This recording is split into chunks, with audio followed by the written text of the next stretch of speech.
라고 불리는 스텔스 전투기 레이더에도 잡히지 않아 작전을 수행하는 데 유리한 전투기입니다. 미국의 개발 이후로 일본은 허겁지겁 구매하고 비축해놓고 있으며 중국 또한 전투기 개발에 착수하는 중입니다. 한국이 스텔스 기술을 개발한 것은 오래전 이야기입니다.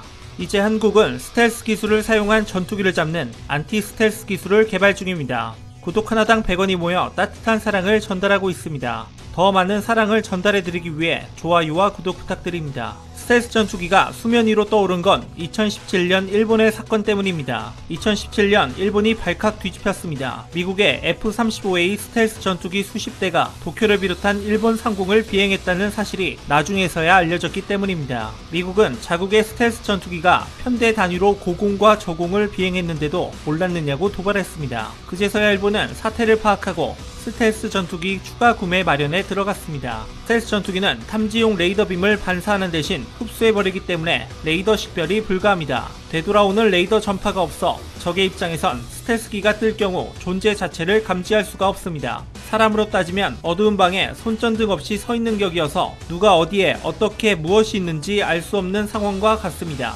한국은 오래전 스텔스 기술을 구현했습니다. 거기에 더해 세계 최초로 주파수 분산 특성의 설계가 가능한 메타 물질을 개발했습니다. 개발한 연구진은 디지털 회로와 신호 처리 기술을 이용하여 실제 구조체 없이 원하는 파동 물성과 주파수 분선 특성을 자유자재로 구현하고 변경할 수 있는 가성화 음향 메타 물질 기술을 개발하는 데 성공했습니다. 특히 공진 강도나 공진 주파수, 대역폭과 같은 주파수 분산 특성의 완전 제어를 실험적으로 검증했습니다. 이는 기존 한계를 뛰어넘어 한 가지 주파수에서만 스텔스 기능을 구현하던 예전과는 달리 여러 주파수에서 스텔스 기능을 구현하는 연구 성과입니다. 스텔스 기술도 모든 방면에서 맞는 투명 망토는 아닙니다. 유고슬라비아군은 미국의 스텔스 전투기를 미사일 2발로 격추시켰습니다. 이에 대해서는 비행 경로를 미리 알고 있었다는 설과 체코제 최신 레이더와 구형 미사일을 결합한 방공망이 찰나의 순간을 잡아냈다는 설이 엇갈렸지만 이 사건으로 인해 스텔스 전투기가 마냥 무적의 기술은 아니라는 점이 밝혀졌습니다. 전 세계가 스텔스 전투기에 열을 올리고 있을 때 한국에서는 다른 이야기가 펼쳐지고 있습니다. 무엇이든 뚫을 수 있는 창이 있다면 한국에서는 무엇이든 막을 수 있는 방패를 개발 중입니다. 스텔스 기술을 잡아내는 안티 스텔스 기술을 개발 시작했습니다. 단지 스텔스 기술로 상대 국가를 공격할 뿐 아니라 상대의 스텔스 기술을 잡아내 방어할 수 있는 기술을 한국이 가지게 되는 것입니다.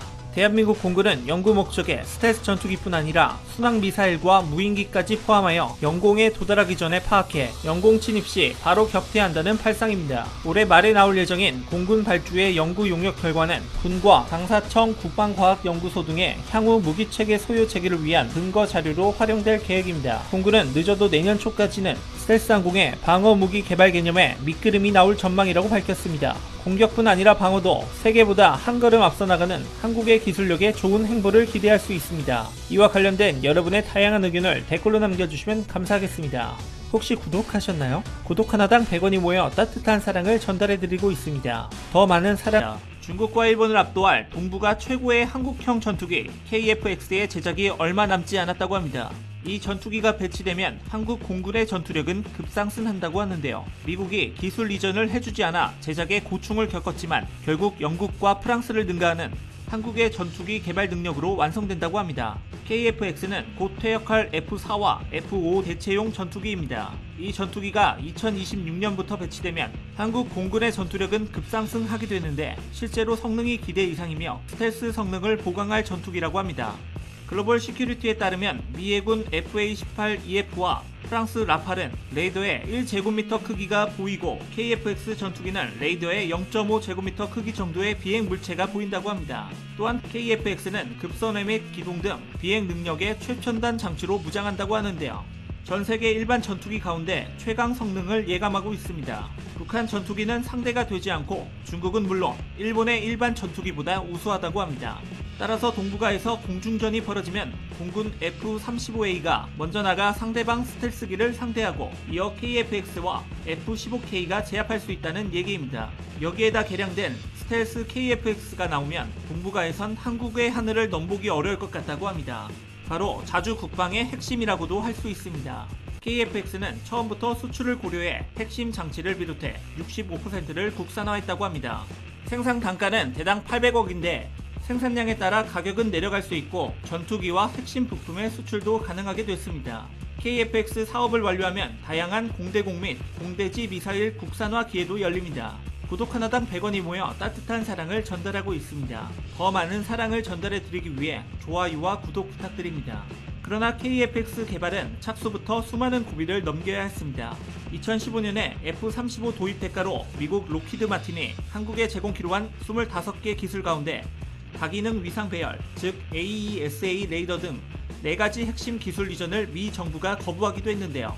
전투기를 독자 개발한 경험이 없던 한국으로선 맨땅의 헤딩이었지만 미 정부가 기술 제공을 거부한 AESA 레이더와 적외선 추적 장비, 전자광학 표적 추적 장비, 통합 전자 정장비 중 AESA 레이더를 제외한 나머지 3가지는 이미 개발한 적이 있어 어려움이 적었습니다. 그러나 전투기의 눈인 AESA 레이더 기술은 선진국이 유출을 언급하고 있어 개발이 힘들었다고 합니다. 결국 국산 AESA 레이더를 만드는 것을 성공한 한국. 국산 AESA 레이더는 5mm 크기의 모듈 1088여 개를 원형판에 박아놓은 것으로 모듈마다 레이더파를 내보내 각각 표적을 탐지할 수 있고 전자적으로 레이더 빔을 조사해 수십 개의 표적을 동시에 신속하게 탐지 추적할 수 있다고 합니다.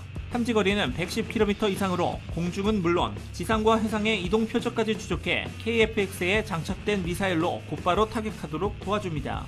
동체 개발을 맡은 카이 이이루 상무는 이번 사업으로 한국의 전투기 개발 능력이 영국이나 프랑스를 능가하게 됐다고 평가해 국산 AESA 레이더를 시험평가한 이스라엘 엘타 측은 이스라엘보다 우수하다고 평가했습니다. 중국과 일본을 압도할 자주 국방의 핵심 무기 KF-X 전투기. 앞으로 한국의 하늘을 지켜낼 KF-X 전투기와 관련된 여러분들의 다양한 의견들을 댓글로 남겨주시면 감사하겠습니다. 혹시 구독하셨나요? 구독 하나당 100원이 모여 따뜻한 사랑을 전달하고 있습니다. 더 많은 사랑을 전달해 드리기 위해 위 버튼을 눌러 좋아요와